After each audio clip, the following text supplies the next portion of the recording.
The following episode contains or may contain spoilers. So if you're spoiler sensitive, maybe beware. Yeah, you sensitive people. Get out. No, get in.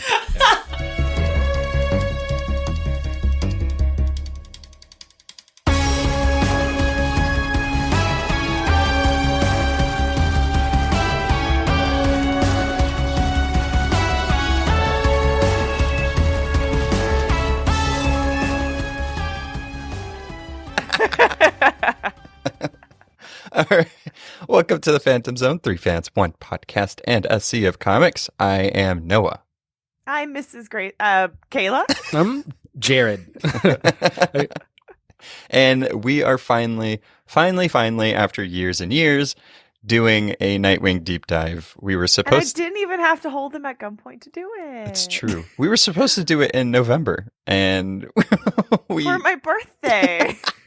We had to lead up to this because this is Kayla's favorite character, if you guys don't know. And like we're on her first birthday, like on our birthday, we get to pick the episode. So we pick our favorite characters. Yeah. So the first time she was like not even ready. Like we can't yet. So she did Daredevil, like her second favorite character. I thought I wanted to take people by surprise. Nah. Yeah. You know? I was.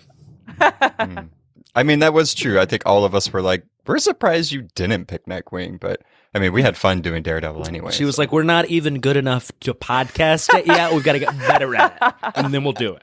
But now we have officially completed our trifecta, our very first episode, which was great, and it was very long, but we all three talked about our favorite characters of all time. So Flash, Nightwing, and Thor, and now we finally got deep dives for all three of them. Hell yeah. Super excited. We're going to be doing more deep dives, so I figured, he can usher in the new era of the podcast. And then the next ones that Kayla's going to recommend is just all the Robins down the road. Tim Drake is still underrated, guys. Did you hear, by the way, that he was casted for the next Titans season? Are you serious? Yeah, so Tim Drake is coming, but that makes like 3 Robins already. I know, but Jay isn't even old enough. Yeah, it's weird. For this to make sense. They're leading Jason towards Red Hoodness, though, right? I know, but he still looks like a baby. Yeah. Agreed. Anyway, Titans is garbage. She's like, don't sully this Nightwing episode with your Titans talk.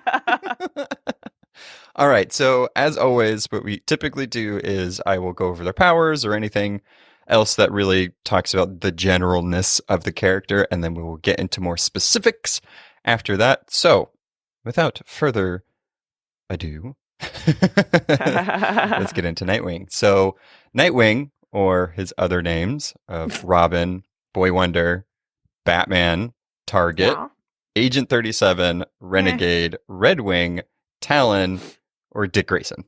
So, which is his real name. I think you forgot one. What? Rick Grayson? No! No, I purposely, for Kayla's sake, did not say Rick. I figured. But Jared had to ruin it. So okay, I guess we're trying to be comprehensive. We don't talk about that one. So just as a general thing, and I like to look at the actual physical stats of a character because I think it's funny that the encyclopedias include it. So Dick Grayson is apparently 5'10", so I'm taller than him, and 175 pounds. So he's kind of lean. Yeah, he's an acrobat. He has to fly. But like those buns, his glutes seem to be like 70 pounds at least.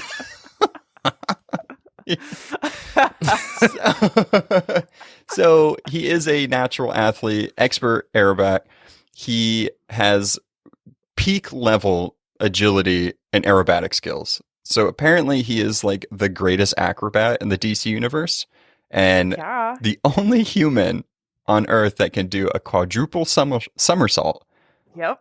But the other 2 people that could do it were his parents. But yeah. Well, that's how Tim Drake is like. So Robin is Dick Grayson because Robin will do the quadruple somersault, and Tim is like, he's the only person on Earth who can do that. Tim's detective skills were basically just having common sense. Like, is anybody seeing this? I mean, you got to start somewhere if you're going to be a detective. So he was very small when he figured it out. And of course, he's in the Bat family and started that way. So he's an expert detective. He's a skilled martial artist, hand-to-hand combat. He knows, I'm pretty sure, most of the ones that Bruce Wayne knows, or Batman. I gave away his identity. So there was an actual list of all of the martial arts that he knew, and it just went past 10. So I was like, he knows all of them, because I can only off the top of my head name like 4. So there's also like languages that he knows too. And it's like, oh geez, he knows a lot. Okay. He knows ASL, so that's pretty cool as well. Yeah. He trained to be Batman. Right. You know what I mean? He was Batman, so it's a big resume. And then he uses high-tech equipment and weapons. So just to get into his equipment or his paraphernalia that he uses, so he has a wing cycle, not to be confused with the bat cycle. He learned his naming stuff after Bruce. He has absorbed so much of what Batman does that like everything is like wing this, wing that. And he also has, so his batarangs are actually called wingdings. That's fantastic. I love it. It's amazing. I love that so much. And then he has Eskrima sticks. That's his weapon of choice. Right. Yeah. Sometimes they go into a staff. Sometimes they're just the sticks themselves. Sometimes they're electrical. Sometimes they're not. So, that's pretty much his equipment. It was actually interesting in my research for him. Batman, if you look at all this stuff, or a lot of these street level characters, they have so much equipment and they have so many weapons that they use, or at least more than 2. But Nightwing is just, nah, I'm just using use sticks. Other than that, I'm going to flip around. So, by the way, on the doc, when you said wingdings, I was like, oh, no, it's being cute. Okay, I get it. That's funny. No, it's real. Yeah, it's real. It is real. I mean, Dick Grayson likes puns. Unfortunately, that's his one weakness, in my opinion. No, that is a great thing, and I like that. It's his kryptonite.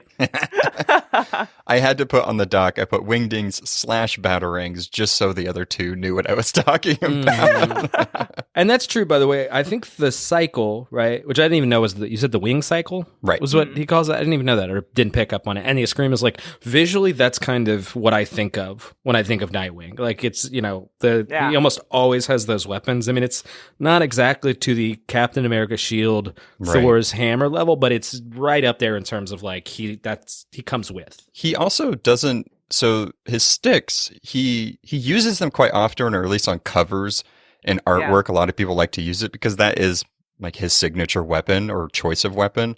But he actually doesn't use them that, like, there's been moments or like runs where he doesn't even have them, or he doesn't use them. A lot of it is just actually fighting or flipping around. So I think it is interesting with him that his wing cycle and his sticks are really his signature go-to. He uses the motorcycle more than Batman does too. Oh yeah. Yeah.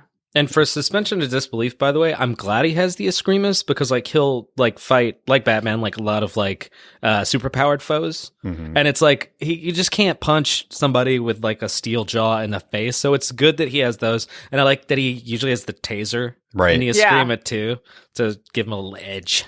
I think Injustice did a good job of interpreting that. I literally was about to say that. Like, he is one of my favorite characters to play on that game. He's so fast. Yeah, he's like, tick, tick, tick, tick, tick, tick, tick. I'm like, yeah, this is fun. He also, the wing cycle makes an appearance in that one. In his intro, he flips off of it. It does. So that's just like the basic general, like, these are his powers. He's not much because he is a street level character and he doesn't actually have powers. I did want to point out, as far as his, costume goes, he has gone through the gamut of costumes, and I love it. But I did want to point out his mask. I think is pretty interesting. Not many characters have masks like he has. Sometimes it's like a weird, like, mutton chop thing, like where there's a strap, or like it's just like the wings on his face. But interesting enough, so I was reading in the DC Encyclopedia, it says that his mask actually has like most of that computer stuff that Batman's cowl does. So it seems like he has nanotech in his little mask. Yeah, he definitely has like I was going to say that, like, he does some tech stuff. It's like it just gets more integrated into his like normal fighting stuff, because he definitely like has some scenes in the comics where he's like using kind of like X-ray vision, like set up, or heat vision, like set up by the cowl or whatever. But to the costumes, I agree. I actually think that there's this weird listicle thing that people do where they're like, they have to find the 5 good ones and the 5 worst ones or whatever, which is dumb, and because all of them are great. I know it's outdated.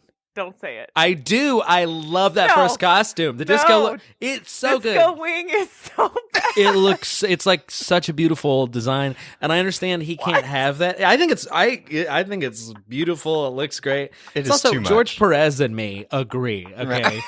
I think it's great. I think there should be a character now in that costume that probably has more flamboyant and outlandish powers. If there is a movie, like if they ever do a Nightwing movie or if he's in a movie, I really hope they do like a montage of some of his costumes, just like they did in the Lego Batman movie, where it's like you get to see it. Like I would love to just see it. I think you write that by they are fighting and they go through a wall and they're in a strip club and the male stripper is in that costume. In some continuities, he's the one that designs the Robin costume, like because he's from the circus. He likes the flashy stuff, so like I can just picture him sketching like the most outlandish, brightly colored, ridiculous outfits and being like, "Yes." That's right. I kind of forgot that. I mean, I didn't forget it totally, but didn't make the connection about the costume that he's like a circus performer. Yeah. This is where he comes from. So it makes sense that he was like, also Robin's pretty flashy in that costume. Oh, yeah. Yeah, exactly. I mean, the original costume is like scale panties and pixie wing boots. It's a lot of leg. I mean, he looks like Peter Pan almost. Yeah. Like, yeah. Oh, so if you guys could what is your favorite Nightwing costume? If you could describe it. Yes. I'm gesturing, but I can't. For some reason, words escape me. It's the one. He's in blue because I think that's his color. Matches his eyes. He looks good in red too. My boy can pull off anything. His superpower is being super handsome. But I like the one with the stripe that goes all the way down to 2 of his fingers. On each side. I can't. It's like so the wing on his chest like goes over his shoulders and then down.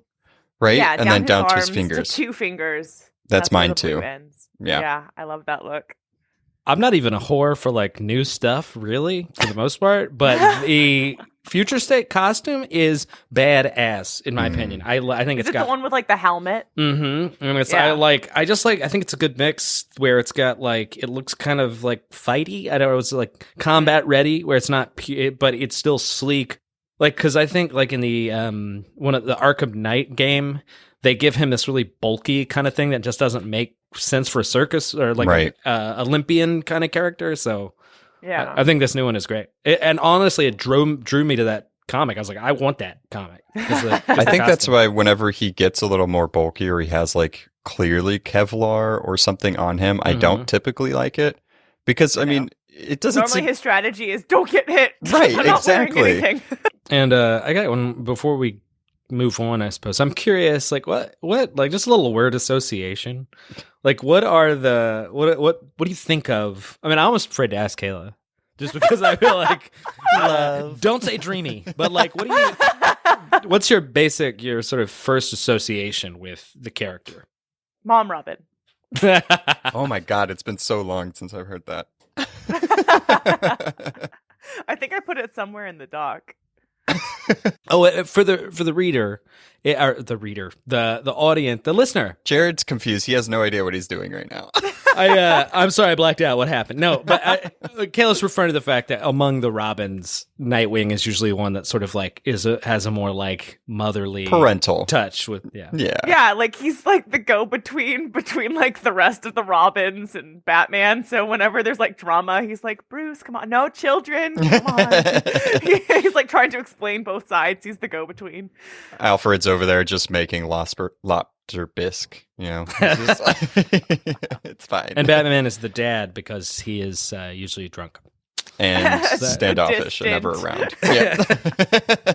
I don't. When I think of Nightwing, I don't know. I think of like just mostly having his shit together when it comes to. It's kind of what Kayla's saying. I would say and we'll get into it later, but like relationship wise, not the best. But I think overall, he's typically, has his stuff together when he's not Rick or anything like that. So I think that's why it's so when jarring. He's not shot in the head and loses his memory. Right. But I think that's why it's so jarring when he's, not like that because it's like, this is not great for Dick right now. Yeah, that's difficult for stories too, because I think you're right. He feels very complete, right, as a character. Especially mine might have changed, but after doing research for this episode, mine is now Trailblazer, which is a corny word, I'll give you, but it's just very very true. In our group chat, listeners, Jared was like, throughout doing research, he was like, "This is so fun. I really appreciate Nightwing now." And I just got so much joy every message he sent about how much he was enjoying doing this episode. I've always been like a kind of fan of Nightwing, but at least distantly. I didn't follow him really closely, but but I think that learning more about him and seeing like where he comes from and like his effect on the DC universe, I am way more impressed with like his significance in the larger sort of medium. I get it. I dig it.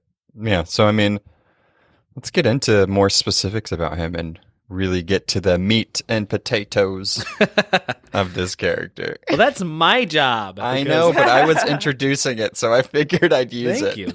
I appreciate it. It was a wonderful segue. So basically, I'm going to tell you kind of a bridge story of Nightwing and give you a sense of his history. Now, what I thought was interesting was every time I do this, it's especially with DC because I've had so many reboots and relaunches. It is an insane, like, I feel like a crazy person. It's kind of a nightmare.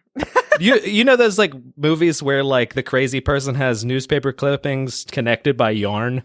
Yeah, it's the Charlie Day meme. Exactly. It's Always Sunny. Yes, that's how I feel. But in this case, it was way easier. But anyway, it's a really storied character, so I got to abridge it. I want to tell you, first of all, as you know, with Dick Grayson, and that's what we're really doing here. Like Nightwing is his sort of like consistent identity, but he's had a lot, and you have Robin and you have Nightwing. Right. So in terms of the character's origin, he was created in Detective Comics number 38, appearing first in April 1940, created by Bill Finger and Bob Kane.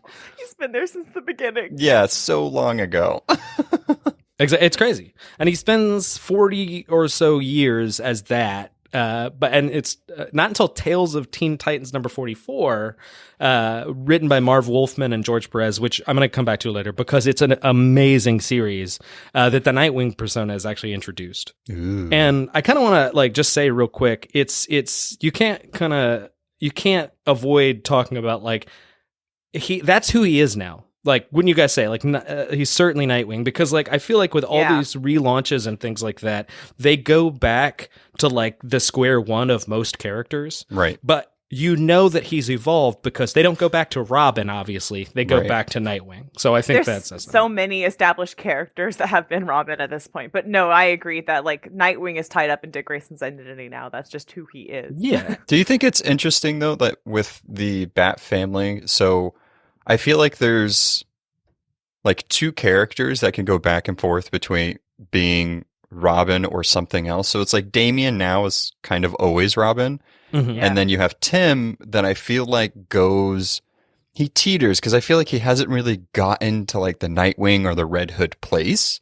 Mm-hmm. But even though he's like Red Robin or whatever he wants to call himself at the time, I feel like he's still in that like weird sphere of still being Robin and hasn't really fully shown his potential like Nightwing has or Dick Grayson. Yeah, I agree 100%. I feel like until they do something more dramatic that sticks with Tim, he's probably always going to feel like he doesn't, even when he's not the Robin like Damian is now, like the official, he feels like a kind of like independent Robin more than this full-grown character. Right. Yeah. Right. My boy. Anyway. Well, and the thing, I actually, maybe, I don't want to mean this in an insulting way, I kind of underestimated Nightwing's popularity because he placed number 11 in IGN's, this was a few years ago, list of 100 greatest superheroes. Wow. That's huge. My boy! I know, right? That's huge. I mean, he beats a lot more. A lot. Yeah, like a bunch. Anyway, and he rated Den of Geeks number 1 hottest male superhero. I don't even know how they know that. Surprise me. I mean, how do they measure it? Look at that ass. Look at the covers that he has and the poses. It's pretty easy to be like, yeah, he's got some stuff working for him. they've sexualized this character to some degree. I don't know why, but anyway, it's fine. I mean, I don't think a lot of the male characters have been sexualized. It's about time that they No, are. it's like, not enough. We need more, man. We need more When man is meat. Flash gonna get his chance? But anyway, so the character concept in terms of Robin and his introduction, like way back in the 40s, the whole point of this character really was to kind of expand the audience, because even as early as the 40s, like the late 30s and 40s, they sort of realized, the main readership is kids. And so Robin is introduced to kind of be a kind of youthful perspective, for the reader, and like they can kind of fantasize what it would be like to be Batman's sidekick. Ooh, you know what interesting. I mean? Yeah, and by the way, I have to say, he is massively successful right off the book. I don't have the numbers in front of me, but like sales like basically just skyrocket because of Robin's introduction. He's also, if you guys don't know, and I find this weird and even hard to imagine, his design is actually has nothing to do with birds. It later evolves into that because I guess Bat and Robin, two flying things. But originally it was a reference to Robin Hood. So I guess there was some, I think the way it worked was the artist had these early illustrations in his head of Robin Hood with sort of just basically like a green tunic, and he kind of improvised off of that. So that's, I guess that's where the tunic would come in, and the shoes maybe? That's right. Yeah. And I think tights too, like Robin Hood men in tights. Yeah, I forgot. This is so weird. Yeah, so much of that stuff came out of like plays and things like that it probably made more sense as like an outlandish costume. But anyway, so and I'm not going to spend too much time on this origin, because like one of the coolest things about it is that the origin itself as Robin it's so well written and basic and pure and like strong in the concept. It hasn't really changed that much despite all of the revisions and retcons and stuff like that. Because it works. Mm-hmm. Yeah. It's good. It's original and it works. Yeah. Now, Kayla, do you know his full name? Do you know Nightwing's full name? Isn't it Richard John Grayson? It is, in fact. I knew you would. Yeah. So Richard John Grayson, we know him as Dick, was the son of John and Mary Grayson, the acrobats who were known as the Flying Graysons for a traveling circus called... What's that? I said cool name. Yeah, and I feel like they kind of like decided not to make it ethnic for some reason. I almost don't like that because most of them were like Italian at the time. But well, he's supposed to be part Romani in some continuities. That's right. Exactly. So that's cool. I don't know if Grayson is a Romany name, but that's fine. That works still. But anyway, so Haley's circus is the sort of traveling circus that he's a part of. And the whole point is that like Dick is raised as an acrobat, like as a little kid, like as a baby. Like his, before he says his first words, he's on the trapeze. His first steps are on the tightrope. That's like the idea. Yeah. And he grows up to the like, that they're not overly exact with his age, but let's say about 10, 11, 12, something like sort of like prepubescent kind of boy. 8 through 12 is where it normally happens. Yeah, they kind of put it there. And by the way, Kayla knows this in and out, so she's gonna keep me honest. That's perfect. So she's like, actually, sorry, I'll stop. No, you absolutely should, because like I'm kind of trying to compress so much like 7 years into one story, but you've got the details, so that's totally good. But basically, when he's around, like you said, 8 to 12, something like that, he overhears these mafia toughs, these like sort of mafia enforcers who work for this guy, Tony Zucco, more on him later, who are pressuring the owner of the circus, Mr. Haley, for protection money, that kind of stuff. Like, it would be awful if anything happened to your, your tent. At a circus? Come on. Like what? Very mafia-esque. I know, right? Yes. Like, it's not like circus people are flush with cash. Yeah. No, I think it's great. I think it's smart in a certain way, because they're like, hey, people, there's a lot of, records at the bank. Circus people, they don't keep any, they don't have any cameras or whatever. I don't know. Anyway, I think it's smart. So when Mr. Haley's like he's like, he doesn't accept the offer, he can't refuse, so to speak, they sabotage the circus trapeze with acid. And people just have acid back then. Anyway, so they did that. On hand. And what's that? On hand. Oh yeah, just have a tub. Hey, get your acid that you have, and the acid in your car. No, anyway, okay. So the next night, essentially, the next performance, that happens to be the trapeze that John and Mary Grayson are on, and they fall to their deaths, unfortunately. It so happens that obviously Dick sees it, but as luck would have it, Bruce Wayne is in the audience. and he not only sees it, he sort of, because he sees this tragedy, he's actually Batman. He wants to investigate it. He deduces that this is a kind of mob hit, and then when he sees sort of this tragic young boy who's very talented and everything like that, his parents slayed by organized crime. So you can imagine, just instantly sees himself and says, I'm going to help this kid who's now an orphan, basically become, avenge his parents' death and become a tool for justice or whatever. He sees himself in Dick. Absolutely. I mean, there's too many parallels with that. And so begins his adoption of sad orphans. That's exactly right? Because he trains Robin, and here's what I love about this idea too.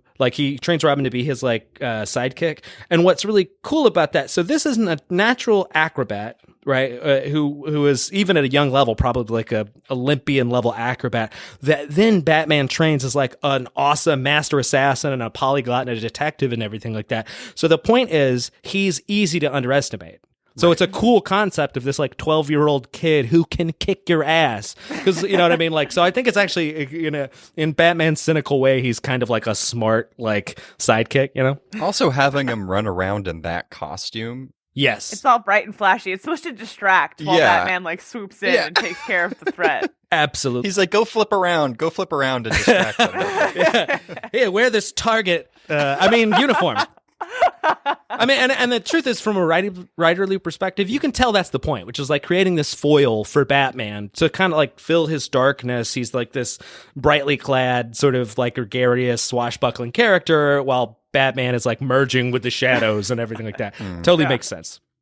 And what's important here too is that Robin does sort of two things at once that are major. And that's what the trend you're going to see in this history is that he has these landmark effects on how comic books are basically written, characters are created. The first one is he's the model for the superhero sidekick. Mm-hmm. After Robin and the sales success of Robin and the critical success, you get Speedy, you get Aqualad, you get Wally as Kid Flash, you get Wonder Girl, you get Bucky in the Marvel side. So it's just this. Everybody needs a sidekick because again, the idea is kids can relate to this and they want to be adventurers too or whatever.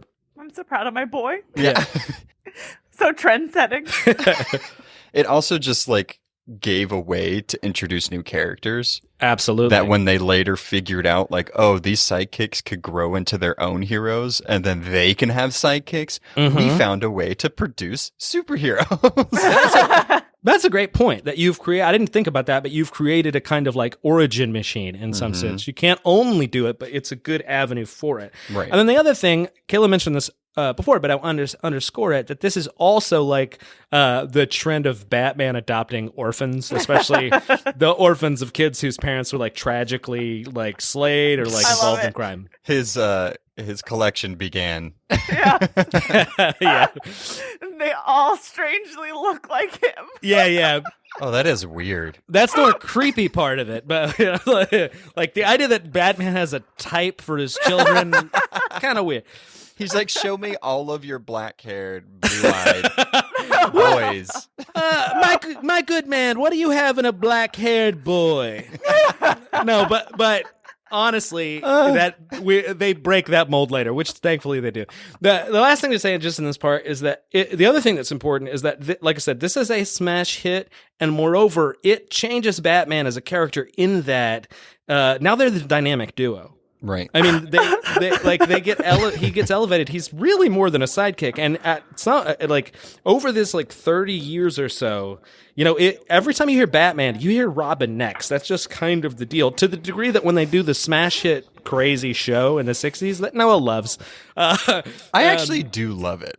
It's wild and it's awesome. I have the whole collection on DVD. Oh my God. I totally get it. I mean, it's not for me necessarily, but I appreciate it artistically. And like I said, Burt Ward, who played Robin in that show, played Dick Grayson, is a huge part of it. He's shares the spotlight. Anyway, so that's kind of the deal. But the thing you also need to know, and really what makes Robin, why I think the character achieves this independent status, has really more to do with his association with the Teen Titans. Mm-hmm. Right. Than it does Batman. I mean, that's a huge part of it. There's no question. But so what happens basically is that Robin's tremendously popular. And then along the way that they're doing Batman stories, they realize they can do sort of independent stories with Robin. There's this thing, like in the 40s, right into the 50s, the Star Spangled Comics. Like it's sort of like the journey into mystery or amazing fantasy that Robin was under. And they do like independent like Robin stories and stuff like that.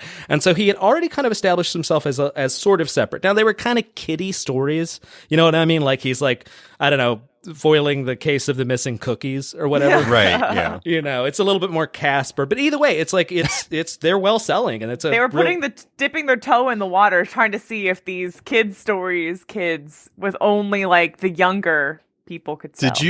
Did you say that it was very Casper, like the friendly ghost? Mm-hmm. Yeah. I like that expression. I just never heard that before. Well, I mean, literally, Luke, when you look at the art on these two, they make him very like kid-like and cherubic, so it very much like fits the bill. And as I mentioned, the inspiration behind Robin produces all these other sidekicks, and so some smart writer was like, or editor was like, let's combine these characters, and that happens actually in fits and starts. The first one is in The Brave and the Bold number 54, and then you get Wally West, shout out to Noah's favorite character, and Aqualad Garth, one of my favorite characters, and they team up, and it's like they're not the Teen Titans yet. They fight Mr. Twister, which is like the best hokey villain of all time. That name. That name is amazing. So it's I think it was Mr. Twister. The rhyme perfect. Okay, so and then basically in The Brave and the Bold number 60, which came out in July 65, then we have Donna Troy as Wonder Girl at the time. She teams up with them to fight some other menace or whatever, and they officially call themselves the Teen Titans. Yay! Yeah, exactly. And the Teen Titans grow from there. And the point is like, this is so also because Robin is trained by Batman, no powers, but the tactical and the technical expertise, he's the obvious leader choice. So he in this, and they grow this out over decades, but like right here, we have the concept that he's going to be a team player, kind of unlike Batman. You know, Batman would kind of. Yeah, because Batman would work with the Justice League, but he always seemed to chafe in that role, and like there was always tension and stuff like that. He also always created plans to kill them if he needed to. So they're called contingency plans. And okay. Drake does it too.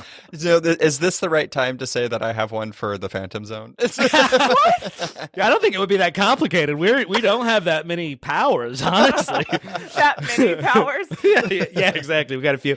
But so the thing, he's like gets along with the team. They become his like second family, and it's his natural leadership because like basically, as you know, like Dick's going to go on to lead like Young Justice, the Titans, Teen Titans, the Outsiders. I mean, he's just kind of that's what he becomes, right? So here's the problem: is that okay? So he's a massive success, but the problem, in some sense, is the concept for some people, especially as still the Robin and the Tights and Holy Rusted Metal and everything like that, is that he's considered kind of zany and like kind of silly and campy. When we get into the late 70s and 80s, when comics are starting to get a little bit more serious and deal with darker themes, and a lot of Batman writers and DC editors kind of feel like, they want to take him back into a more dark noir, like Reagan era Watchmen direction, right? So they see Robin as kind of a problem or an obstacle to that. I solved that later, but here's what's good and bad about that. I knew Kayla wouldn't love the idea of him being thought of negatively. I know, right? But here's the credit you give them, at least that I do, is that like they love to kill off characters that don't work, but they didn't do that with Dick. What they did was have him matriculate, which I think is so smart. They sent him to Hudson University. Which, and like, this works in a lot of ways. You'd think it was like, oh, it gets him out of like Batman stories, so that kind of sucks. But the truth is, it further works on that independence, because rather than him just leaving, what they would do is he wouldn't really team up with Batman anymore, but he was at Hudson University, and in Detective Comics, the backstory, like the B story, would be his adventures in college. Mm-hmm. And so that was like churning away, and he would like show up again like every once in a while. You know what I mean? Like in Batman stories, like just honestly, this is so silly, but it's very accurate. He would come back to like do laundry and get food and shit. Yeah, so it's like, so accurate. Yeah, it's perfect. That's what college kids do. I know. And this is really sad, but he actually flunked out of college. Well, some people know this, but it wasn't just like, oh, he's too dumb or anything like that. He's just constantly fighting crime, and he's too busy. Can't keep up with classes. Yeah. It's fine. Yeah, well, and literally, there's this story which I guess is kind of famous, and the idea is like the professor's like, you have to turn in the entire semester's work, or you're out of college. And he's like, I gotta stop this drug deal, so I can't really do that. So I guess can't he just like ask the Bat computer or like Alfred? Like they always make Alfred do weird tasks anyway. It's like, hey, can you write this like 10-page report on the Mesozoic era? That's taking advantage of Alfred. That's right. He would do it. He would do it. He would do it. But incidentally, it's funny you mention that, because so after he flunks back, he returns as sort of Robin, but there's a lot of tension at this point. Like he's not getting along with Batman. He definitely wants to be independent, and so he's going to drop the Robin, the moniker, right? That persona. The thing is, this is the part in the origin story where it sort of splits into a bunch of different versions. Like in some versions, he's just like, he grows out of it. Right. In the kind of main continuity, the story kind of went where he got shot by the Joker and Batman accuses him essentially, which really sucks because he just got shot by the Joker. But Batman sort of accuses him of not taking it seriously. And there's been some, like, he's not focused or whatever. He just has problems dealing with his emotions. He doesn't want to lose Dick, so he fires him. Right. It's like, what do you mean I'm not taking it seriously? I'm trying to survive this gunshot wound. Like, what? I took a bullet. but the whole point ends up being sort of like that, like, you know, Batman saw that he needed independence and stuff like that. And there's some shorter stories where he just like screws up with like what do you call it? Like in a mission against Clayface and stuff like that. But either way, so the idea is he's gonna drop that, and then he picks up the Nightwing persona, which I'll explain. But I cannot emphasize this enough: the massive sea change this is in comics.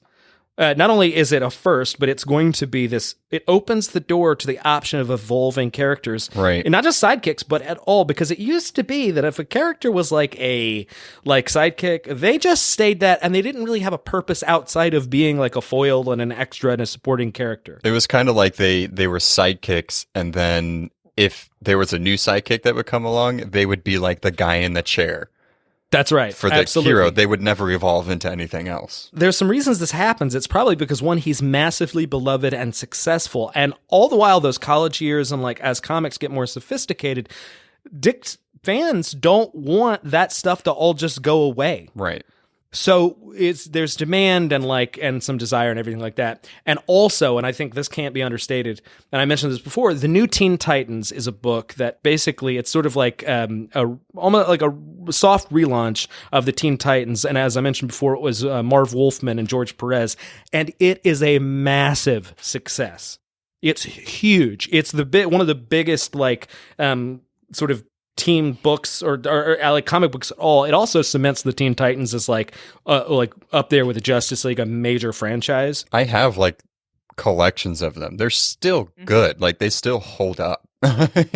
And so you have all this critical, like, I mean, acclaimed, awesome writing that's really seriously evolving Dick as a character. And also because this was a huge story, and I don't think people didn't want to like go back. Sorry, that was the Judas Contract. That people didn't want to reverse things that had happened. It's like this beloved thing. It's like why Barbara is still or was paralyzed for a long time, because like the Killing Joke was a hugely powerful story. People didn't want to go back on that. But basically, Dick drops the Robin persona and picks up the Nightwing in the middle. I didn't even know this. I read it and sort of didn't pay attention. In the middle of the Judas Contract story. I always forget that. I know, because it really, it's this natural evolution, and it's why this is even like insanely like understated writing, because it happens in it, but it's not even the point of the story. The Judas Contract is the larger arc. This is just the thing that's slowly happening with Nightwing, or Dick Grayson to be Nightwing. What he and Wally West drop out of superheroing for on the same issue, and then four issues later, Dick's like, I'm still gonna do it, I'm just a different guy. Yeah.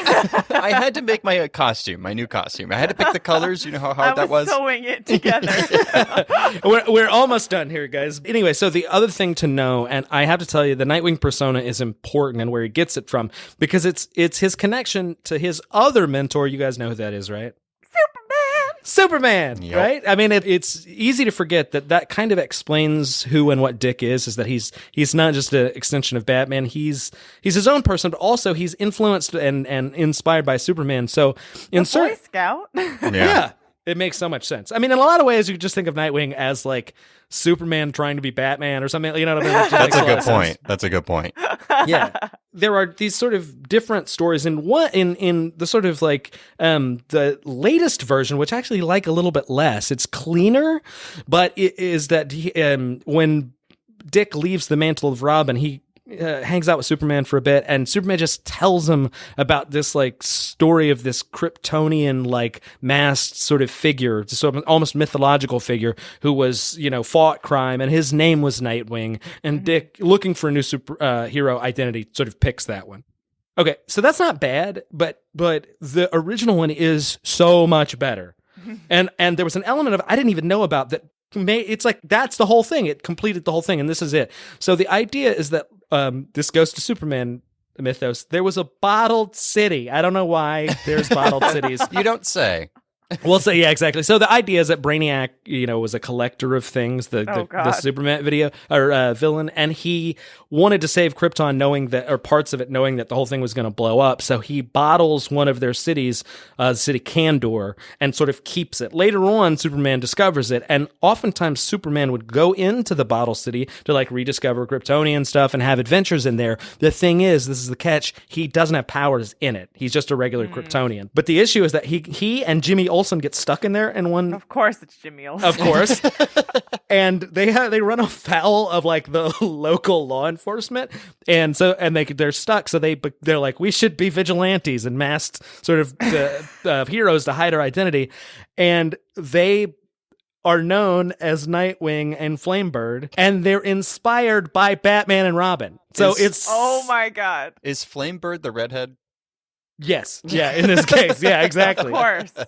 But that's so smart to me because, in other words, so this is Superman who's like, okay, we got to be a couple of adventurers. Who do I know? Well, I'm friends with Batman and Robin. So he bases Nightwing and Flamebird on Batman and Robin. Later on, Batman and Robin and Nightwing and Flamebird, Superman, they're in Kandor. They have an adventure together. When Nightwing is thinking of another persona, he remembers lovingly his experiences with Superman. So his Nightwing is basically a Superman homage, pretending to be Batman. Yes, it's like a homage to Superman doing a homage to Batman. This is smart fucking writing. I'm sorry, it's so good. That's so funny. I love it. By the way, Nightwing's not that different in essence with Robin. He's basically got a new suit, but he was pretty much grown up and badass at that point.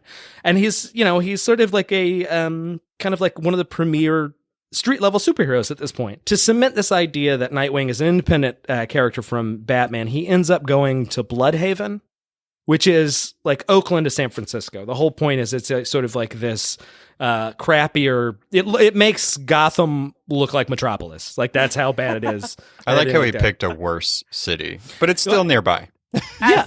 Yeah, exactly. It's like literally right across the river. He's like, I'm leaving, Dad. I'm going to be my own hero. And then he chooses a worse city that's right next door. So that's almost better than what actually happened. Because what actually happened is Batman, as a favor, he's already Nightwing, but Batman asks Nightwing to go to Bloodhaven to like investigate something. And he gets there, has a little adventure, and he's like, this is a really bad city. Maybe I should do something because they don't have a Batman or a Jim Gordon. It is dog shit here. And it was like, how did they not know that already? You'd think they would know. Yeah. But anyway, so he basically sets up there, and he's been all kinds of other places as well, like New York and things like that. But Bloodhaven is kind of the thing he's mainly associated with.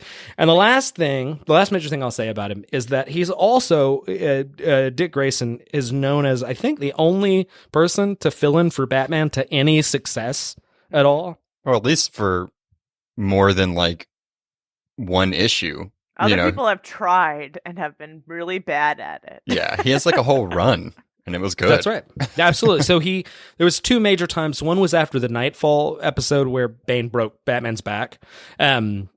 He didn't become Batman then, but he's like becomes Batman as almost an apology from Bruce for not being Batman in the first place. Anyway, and then after Final Crisis, when everybody thought he was dead, then Nightwing almost reluctantly takes over the mantle. And as Noah says, he's Batman for a while. And the bigger thing that is the sort of more impressive feat is he works with Damian. When Damian is still like I'm going to kill you in your sleep with a knife. Like, I mean, if it wasn't for that, I feel like Damian needed Dick to raise him and show him the way, and not Batman, because Batman softer, nicer guy. Yeah, and not a dick. Like he is a dick, but he's not a dick. No, it's absolutely true. I mean, that's the thing to note here is that Nightwing is really responsible for turning Damian into a hero and into Robin, not Bruce. He's always been perfect the way he was, but it's fine. Yeah, and then so he's also been like a cop and a spy, and he had brain damage for a while because KGB shot him in the head, and he was like, I know he was Rick. It's actually, I know Kayla hates this. I actually think it was a pretty good story. No. But he came back. It was actually it's like one of those things where it's like these characters, so specifically Wally and Dick, they just have the worst things happen to them when it's like, why? Just let him. They were a spy for too long. Can I just have him as Nightwing for a little bit? I know. That's a good point. That it's almost like bad that it happened right after this long period where he wasn't Nightwing. Right. Exactly. And that's basically the history and origin of Nightwing and Dick Grayson. Yeah. These characters that have been around for like since the 40s, I always like tip my hat to Jared, because just going through them, I'm just like, nah, I don't. It's too much. I don't know. I always have a hard time highlighting what's important. So. Right. Brava. Yeah. You distilled it into very important eras and transitions in his life. It's all about just making these like big solid chunks. And yeah. It's my turn next. Imagine how difficult it was for me to distill all of his important relationships, because he basically has an important relationship with everyone in comic history. As always, we'll start with the romance. Mm-hmm. So this was also a little bit tricky, right? Because if you Google Dick Grayson relationships, there'll be like top 100 lists. Because every couple of trades, he has a new girlfriend. Yep. He's a lover boy. Yes. Some of them are more interesting than others. He has very diverse tastes. It normally distills back to two main love interests and his affinity to redheads. Yep. My hair is currently red. It's no relation, but I think that Kayla literally became a love interest for this episode. Nightwing, I'm available. However, the two main love interests, and we've talked about this on the Robins episode, on the Batgirls episode, and on the first episode. Mm-hmm. Starfire and Barbara Gordon, the ones he kind of keeps coming back to. Starfire, I kind of put into, if we're going to do in major chunks, his past. They had a very passionate love affair. She was a stranger to Earth. He was there in the Teen Titans days to kind of show her the way. They were very much together in both of their formative years. Where she's, a princess from a far-off land, and he's trying to gain independence. So they're both kind of growing together, which makes their relationship very special. Oh. It's like Moonlight Kingdom or whatever. Yeah. And those who prefer kind of this era of comics, or who prefer the Teen Titans to Batman stories or Nightwing stories, really, kind of prefer Star and Dick Grayson together, which, fair enough. Mm-hmm. My introduction into the series, or into comics in general, was the Teen Titans television show, the animated one, and I shipped them so much during that show. I love that show so much, so I really get it. I really get that dynamic. Mm-hmm. However, in current comics, while they're still close, while they're still friends, they're dating sometimes in the animated movies that take place in Batman's universe. She's closer now and more in Jay's group of friends, Jason Todd's group of friends. So I think even in comics, he's been like, they were engaged at one time, but now he was like, I will always love you. It's just different now, like in a different way. Mm-hmm. So they're still close, they're still friends, but they're not really romantically involved. It's really interesting, by the way, because I never thought about the fact that like Dick has these two sort of like parallel developments, one in the Teen Titans and one in the Batman thing. And so if you are a Batman reader, you probably think of him more with Babs. Yeah. But if you were the Teen Titans person, you're probably more him and Corey. I just think that's a really interesting way to think there are about still it. people to this day, even though in my opinion that relationship's kind of had the book closed, that prefer him with Starfire and really want them to be together. And I really do feel like it depends on what stories you prefer to read him or them in. I tend to like the Starfire one because like I wasn't necessarily like a Nightwing book reader. Yeah. I was more Teen Titans, so I mean that's a good point. It's like you literally nailed it on the head. Like Nightwing and Starfire make more sense when you read it, I have to say, because like from without when I heard like but not reading the Teen Titans that they were like an item, I was like, those two? Yeah. Like they just don't naturally fit together, but in this story it makes sense. Right. They're both very sexy characters too. So. And they're That's a good also point. both like have their shit together a lot of the time, so it's like it just makes a good one. Yeah. It looks cool. Yeah. But like I said, Babs or Barbara Gordon tends to be the one that I feel like he's always going to come back to. Annoyingly, because of his history with romantic relationships, they are very on again, off again. You could pick up a random Nightwing trade, Batman trade, and are they together? Are they not? It's a coin toss, really. And current treatment of Barbara Gordon in terms of romantic relationships has her, depending on the movie or the comic book or the video game, with Batman. She can be with Tim Drake. So they're they don't know what they're doing with my girl. Again, Dick Grayson and Babs have been engaged before.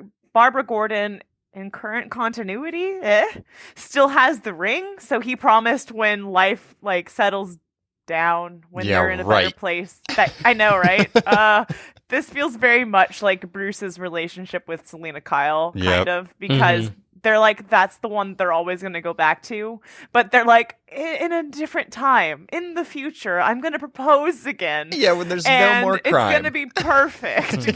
When we've finally eliminated all crime and Gotham is a paradise, we're going to be together. They're busy. But yes, so Barbara Gordon tends to be, in my mind, the relationship that is the most serious romantic relationship in Dick Grayson's life, the one he always comes back to, and depending where they both are in comics, the one that he's currently dating. Special mentions, and again, he has like a top 100 list of girls he's dated. He slept with the Huntress, not a very good idea if you know who the Huntress is. Nope. My boy thinks with his little dick sometimes. He's also kissed Catwoman, which is very disturbing because that's daddy's girl, man.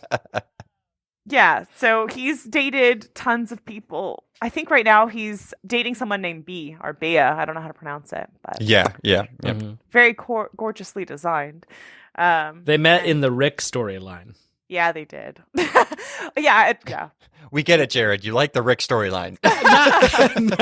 Not even that much, but she's a gorgeously designed character, but Babs is his number one. She makes sense in this way, which is it's probably good to have at least one love interest at some point that wasn't a superhero. Yeah. You know what I mean? Yeah. I think he dated this, one of my, the craziest stories was when he dated Rhea, who is from his Haley Circus days, and then she gets infected by the Joker and becomes this creepy Joker person, and then she dies because of course she's a love interest in a comic book story. She got fridged. If we're talking about relationships and Dick Grayson, it's hard not to talk about his relationship with the Bat family. My favorite relationship with Dick Grayson is his relationship with Bruce, and I think Nightwing and Batman's father-son dynamic is proof that Bruce Wayne can have love in his life and still be Batman. Yep. So one of Selena Kyle's outs is always like, I'm afraid if you're happy, you couldn't be Batman. And Dick, who has been in a relationship with Bruce the longest, is proof that he can have sometimes, as they do, they fight sometimes.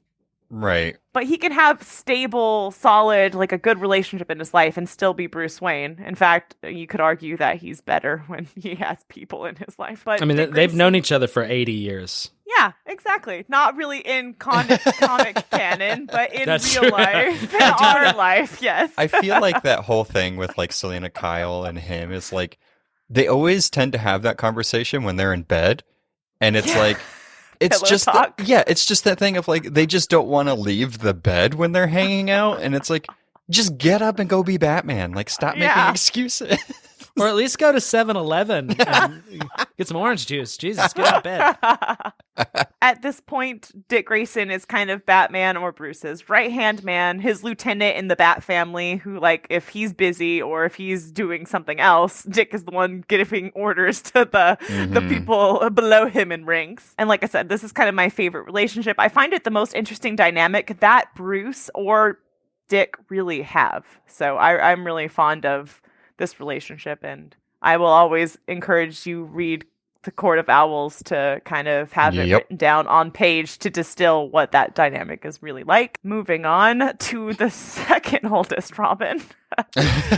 His relationship with Jason Todd is very complicated. It started off, as all relationships with Dick Grayson do, very friendly, a little bit resentful, because he's like, hey, that's does he have to be Robin though? Because I created Robin. That's my mom's nickname for me. Why are you giving him my mom's nickname for me? Right. Currently, because Jason is a little homicidal compared to the other Bat family members, Dick is always trying to rope him back into the family, trying to get him to participate in family activities like Thanksgiving dinner. It's like, hey, buddy, why don't you come put down the gun? Put that gun away. Sit at the table. Alfred made your favorite. have some potatoes. But also, this mom, Robin, doesn't tolerate Jason's bullshit and his murdery antics, so he can be very, very stern. Like, at this point in comics, Jason is ironically closer to Tim, and Tim will be like, okay, I guess you can shoot some people in the knee. We're working together. It's fine. But Dick Grayson will be like, bitch, and he'll like hit him with his eskrima stick and be like, stop that bullshit. Tim is the one that gets along with everybody. Yeah, honestly, Tim is just like, you do you, I'll do me. We'll work together, but we're not interfering with each other's lives.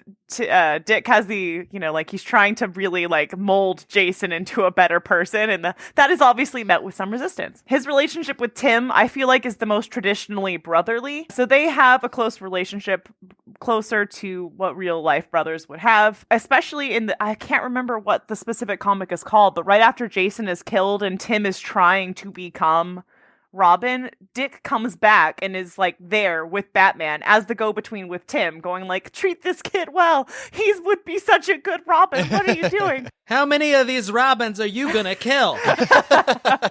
Exactly. Please help him. So they have a very close relationship. It obviously became a little bit fractured when Dick became Batman and was like, I'm taking Robin away from you, Tim, and giving it to Damian because, one, I think you've outgrown Robin. Do what I did and become a new man. Grow. And also Damian really needs Robin, so I'm taking it and giving it to him. So Tim got really pissed, so they kind of had a little falling out there. Currently, I would say they have a pretty strong bond. They're still close, as the B-boys are. I would say Damian Wayne is the Robin that he is closest to. You guys had mentioned earlier when Dick becomes Batman and Damian becomes Robin. They're Batman and Robin for a very, very significant amount of time. And this relationship and Dick Grayson's shiny personality kind of rubs off on Damian a little bit at least. And, he puts his katana away. Maybe stops disemboweling people in front of Dick Grayson.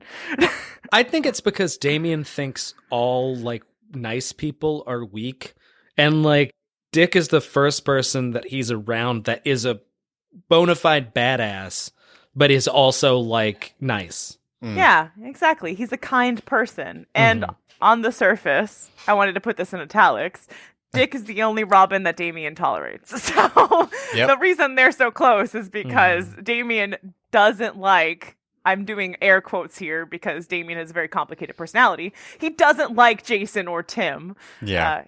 They're brothers. He loves them. But on the surface, Dick is the only one he will deign to talk to if he has to interact. So their relationship is very interesting, and it makes me soften on Damian just a little. Yay! Everyone who's listened to this podcast know how I feel about Damian. Anyway, his relationship with Alfred, he loves Alfie so much.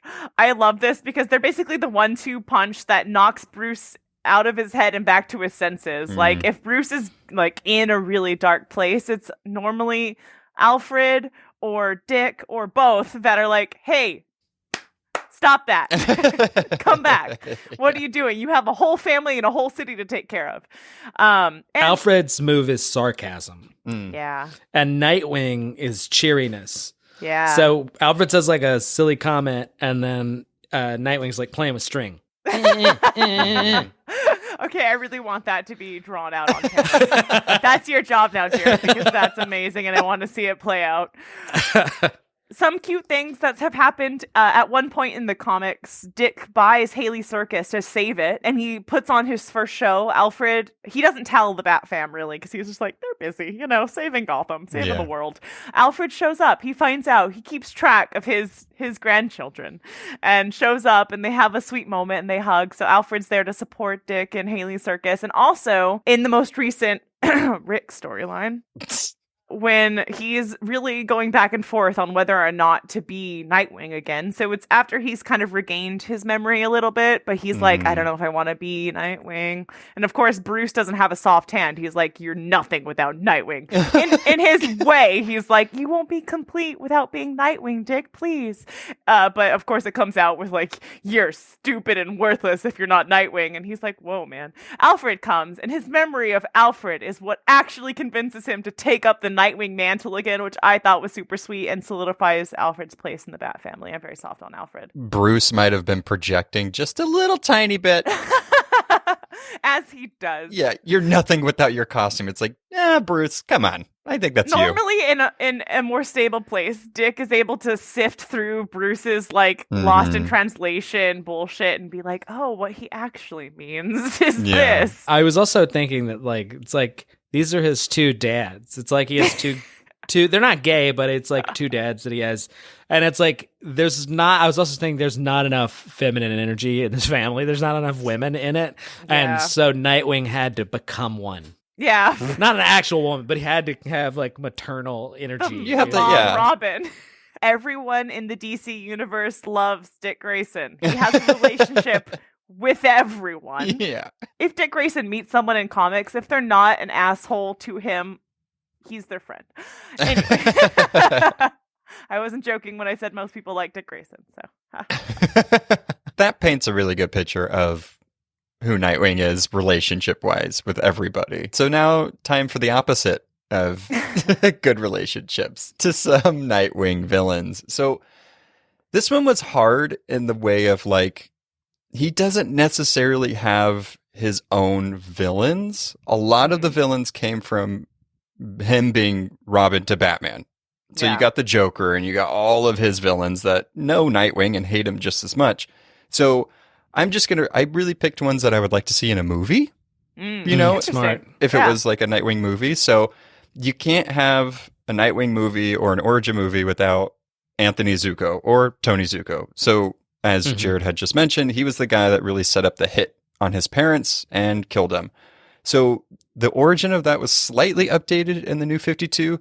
He's still directly responsible for John and Mary Grayson's death, but he's the father of Sonia Branch, which a little bit on her, she did end up dating Nightwing, and she was also, of course. But so like Zuko was in hiding at this point, and he had changed his name, so that's why she has a different name and it's not Zuko. And she ends up running like a Gotham City bank, and she's the one that actually approves the loan to Nightwing to fund Amusement Mile, essentially bringing back Haley Circus. So cool little thing there. So on to the next and probably the most well-known of these villains is Deathstroke, Slade Wilson. Yeah. So I didn't really want to go too much into here because he's more of like a Teen Titans villain than just a Nightwing villain, and also a Batman villain and a Justice League villain. So he first appeared in New Teen Titans #2. His powers, pretty much he's genetically engineered to surpass all human limits. That was the easiest way I could summarize what he can do. They kind of made it like Captain America if he was bad. Exactly. Yeah. With swords and guns. Yep. So this one particular story I wanted to just really quickly go through. In the beginning, when I mentioned his other monikers, Renegade. So after Nightwing was trying to infiltrate Lex Luthor's secret society of supervillains, which is a ridiculous name, by the way. Yep. This is when he was like doing his spy stuff. He wanted to destroy it within. So Nightwing finds the only way to gain access to this society is to becoming a member through Deathstroke. So Nightwing tries to talk to Deathstroke, and this is a really weird dynamic they seem to have. So like after the Judas contract and all of this stuff, it's like he can just like call up Deathstroke and talk to him if he needs something. So it's really weird. But of course they battle that out instead. And who interrupts that battle is his daughter, Ravager Rose. So Deathstroke then decides to let Nightwing in if in return he trains his daughter, because this is still pretty early on in Ravager and Rose's introduction to the DC universe. So after he agrees to it, Nightwing takes up the new identity of Renegade and starts training Ravager. So it was one of those things where he is like, I'm going to train this like supervillain's daughter, but like nobody can know Nightwing is doing it. I have to say also, I think the way that kind of makes sense is that Deathstroke is a mercenary. Right. He's not totally evil. And I think the way that it's like that movie, The Hitcher or whatever. I think their relationship is cool because Deathstroke is a lot like Batman. Yeah. Yeah. And I think he sees like this sort of twisted version of his dad that he doesn't agree with, obviously, but he kind of understands in a way that some of the other characters don't. He knows how to interact with him, or he knows what's coming with Deathstroke. So this story gets a little more complicated. He ends up using this time to convert Ravager into a hero. And of course he does. Yeah, and Deathstroke doesn't like that. Of course. I mean, he's like, you're taking my mercenary supervillain daughter and trying to make her good? How dare you? It's like, it just happens. Yeah. Train my daughter. Not like that. This is how he knew what to do with Damien. Yeah, exactly. So what does Deathstroke do? He's like, I'm going to kill him. I'm going to kill Nightwing for doing exactly what I asked him to do. Pretty much. So instead, he doesn't kill him. So Nightwing makes a deal with Deathstroke. Bloodhaven is to stay off limits from the society. In exchange, he will leave Rose alone. So he'll stop trying to make her a hero at this point. But the deal doesn't last, of course, because this is Deathstroke we're talking about. Deathstroke later helps destroy Bloodhaven using chemo in Infinite Crisis. So this is all leading up to the Infinite Crisis storyline. Later on, Nightwing is, torn apart by this, and he reveals to Rose that the kryptonite that his dad put in his eye is actually killing her. So it's a whole big thing. Nightwing is just like, you know what? I'm going to be petty too. By the way, your dad's killing you. So that's like one of my favorite stories with Deathstroke and Nightwing. I think it's super interesting, and it's a cool like balance between everything with their dynamic. The next one I will talk about, and I think this really is Nightwing's only arch enemy that I would say is more proprietary to him, even though it started with Batman again. So Blockbuster, Mark Desmond. Okay, so how do I talk about this? So Roland Desmond was the first Blockbuster, and he used, experimental things on him that gave him super strength. He became this like behemoth of a monster, but a childlike mind. So he became really dumb, but really strong. Not great.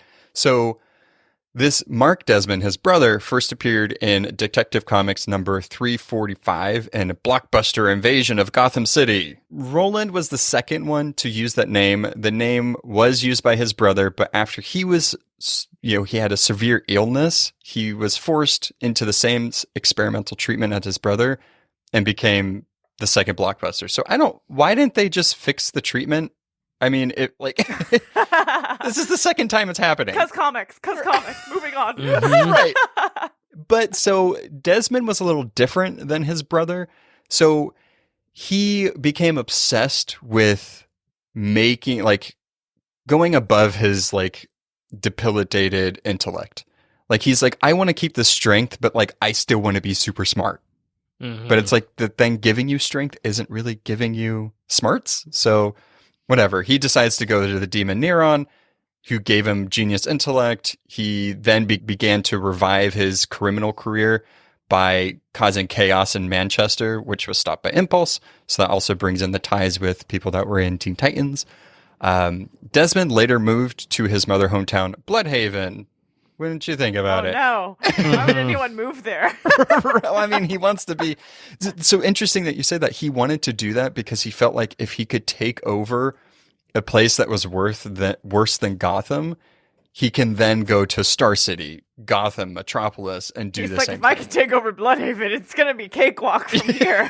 He literally in the story says it's like a stepping stone to bigger things. Somebody asked him, like, why do you want Bloodhaven? Right. And he's like, I have plans, goddammit. Like, they're coming. Back off. So, since he went to Bloodhaven, and at this point, Oracle and Nightwing were really closely working together. At this point, yeah, it's super. I love this like storyline too. I like seeing Oracle and Nightwing work together. It's like a different relationship between Batgirl and Nightwing. I feel like Blockbuster's hold on Bloodhaven and like the organized crime was often foiled by Oracle, and I loved how she did it. So Oracle, being the hacker that she would take money from his account and just put it into like charities and like just steal money from him. So he couldn't pay his goons. So he was constantly, getting foiled that way. Desmond then shifts his efforts because all of his money was being stolen. He's like, okay, now my sole purpose is to kill Nightwing. No. He placed a bunch of contracts on Nightwing's, life. So Lady Vic took it up, Stallion, Brutal, the Trigger Twins, anything that you could think of like assassins, but weren't like top name assassins. Yeah. So. Ra's al Ghul is going to be like, okay. Right. So the reason why I also picked this villain is because he goes through some shit where it's like, y'all just got, like, you needed something to make this character more interesting for some reason.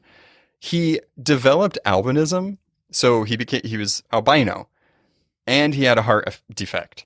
So he received a heart transplant from one of the talking apes in Gorilla City. Oh, no. We've all been there. Yeah. And then started to try to take over Gotham and everything like that. He was then later killed by the new tarantula, Catalina Flores, which, side note, this is a little bonus thing, and this is probably one of the grossest thing in Nightwing's history. Yeah. So Nightwing was in a near catatonic state after not being able to save Blockbuster from Tarantula. Tarantula saw the opportunity and elected to take advantage of Nightwing at this point. So she raped Nightwing and then tried to marry him. There's a lot of debate on this on whether like it's like depicted as a rape scene, but in the context of the comic and how Nightwing sees the non-consensual everything that happened, it was clearly not great. Yeah. So that was the end of Blockbuster's story with Nightwing, which led into him getting raped. And in Blackest Night, he came back as a Black Lantern in 2009. So that is terrifying. But I picked those two villains, Deathstroke and Blockbuster, I feel like have all these different aspects of Nightwing that could really make him have a good movie. There's so many different things. Don't put Tarantula in there. She's a whole complicated and terribly written character. I don't want that part. Exactly. Yeah, let's leave the whole rape thing out. Exactly. Of the Nightwing movie. Exactly. She's an odd character. She's like one of those like I only look out for myself, but says she's a hero. Yeah. Heroes don't rape people. I'm just saying. Good point, Noah. By the way, since he has a relatively skimpy rogues gallery, because as we said, he's got a big one, but they're attached to Batman. There is a character that recently shot him in the head that I think is a I know you don't like the story, but I think he's a fantastic villain for Nightwing because he has reason to hate him now. It's almost like if you don't like the whole Rick thing, it's like all the more reason to hate the villain that did it. It's true. And KG Beast, even though he's a Batman villain, isn't really one of the things you think of when you think of Batman. Yeah. He's a great villain, but he's pretty far down the list. So I think he's available now to be more of a Nightwing villain. You know which one I would pick in a Nightwing movie? Who? William Cobb, the Talon. Yes. Yeah, from the Court of Owls, because it's like it's technically his great grandfather. So trying to get him to be the next Talon, I feel like that would be a very interesting story. Yeah, if they ever did like a Court of the Owls like part in a movie, I feel like they could do like a Nightwing solo movie on it. Yeah. Because it's so interesting and complicated and very comic book like. So Yeah. I did want to just like honorably mention the weird and absurd villains that he has because they're so weird and bad and just don't work that like there's no way. Is this like Calendar Man? No, even worse. So there's one called Nightwing, and Nightwing is spelled NITE-wing. This dude is really weird. His name is Tad. He has a whole long sad story, but like he's essentially like a psychotic, I think I'm better than Nightwing. I'm going to help you fight crime by killing everybody with a steel pipe. Jesus Christ. He's weird. He has like a hockey uniform. He's just a mentally ill man who's obsessed with Nightwing. Yeah, and it doesn't play out well in the comics. Like there's sometimes where he has like billiard balls like attached to his back, and that's like his armor. That's weird. Yeah, he's terrifying. I love the character, honestly. I know he's not like great, and I totally get, but I think I think it's really interesting. The story of Tad, there's a run with that, and it's actually really good. But it was like the lead up, and then what they did with after with him, that was like you didn't really handle this well. So a more recent one is Deathwing, and no, not the World of Warcraft dragon villain, but literally an evil alternate timeline. Dick Grayson. He was like actually in the Teen Titans and was trying to like infiltrate it that way. And he was there for a while. And then it was like shown like, oh, by the way, surprise, I'm Deathwing. I'm surprised the Injustice version of where Damian kills Dick Grayson isn't called Deathwing. That would have been amazing. Better. He's gross too. Yeah, like Professor Pig like made him all gross, right? Yeah, Professor Pig made him and another character really gross, but the other character, the brainwashing didn't work. And of course, it's Professor Pig. he also has like long white hair and just looks disgusting. That's terrifying. Yeah, and then last one I will mention, and I feel like if they ever did do a movie, it would be really funny to see these characters in it. Is Double Dare, and so they're lazy. And I say lazy for a reason, circus performing twins that can flip just as well as Nightwing. And they also have matching outfits and they look terrifying. But I say lazy because half the time they're like, I guess we'll do this. Like if Nightwing like encounters them, they're like, okay, we'll flip around and hit you a little bit. But they're like, we're good. We're done. Like, so they're not like that committed. Yeah. They're not committed into like being a supervillain. They just happen to like have circus costumes and want money. Oh my god. They're Nightwing's Batrock the Leaper. Basically.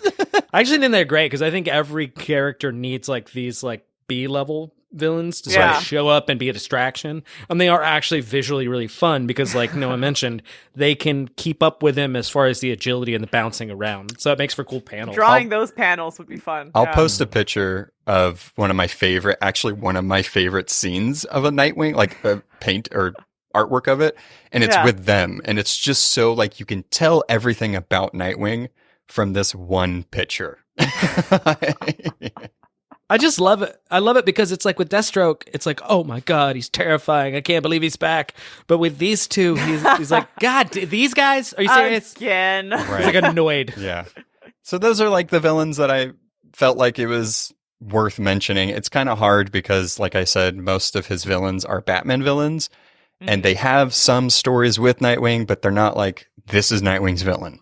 You know, so yeah, like you could do a Nightwing movie with Jason Todd being the antagonist. Exactly, really. Exactly. So that's it. That's the deep dive on Dick Grayson. There's so much that we didn't say, and there's so much that we did say.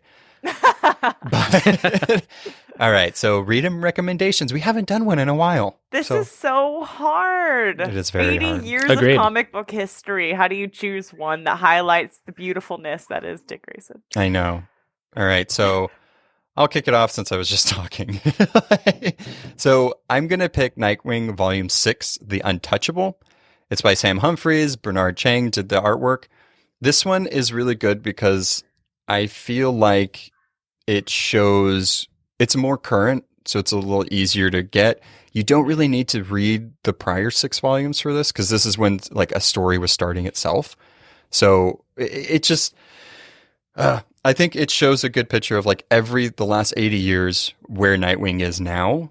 Mm-hmm. And it's contemporary, so it's there's not as much exposition if you were to read something like 30 years ago. The art style is more what you're probably used to if you go to the comic book stores on Wednesday. Exactly. And this was like in Rebirth. And I saw the other 2's picks, so I wanted to do something a little more current that wasn't Rick, but was still good. Yeah. I appreciate the non-Rick recommendation. You're welcome. Yeah. My choice... Okay, so there's not really a bad era... aside from Rick, in Nightwing's history. Like, pre-Crisis is good. New 52 has some solid stories, because that's where the Court Owl stuff comes in. Rebirth's Nightwing story is pretty good until he gets shot in the head. But I wanted something to really showcase Dick's importance to the DC universe and really highlight how bright and shiny he is in the darkness. So I chose Infinite Crisis. It's a DC-wide story, so if you haven't read it, you probably should, because it informs a lot of DC's history. It also just really highlights Dick's importance to Batman and to the DCU in general. So Infinite Crisis was also when they were going to kill Dick Grayson, and they changed it to Superboy in the 11th hour. Yikes. I mean, yay? Yeah, I'm glad they didn't kill him. Yeah, but then it just got so complicated with Superboy after that, and it was just like, that's true. I don't think they knew what they were doing, really. No. But the whole book is like, look how important Dick Grayson is. Wouldn't it be a shame if something happened to him? Yes. It's like Tony Zuko's Men. It'd be a shame if something happened to you, Dick Grayson.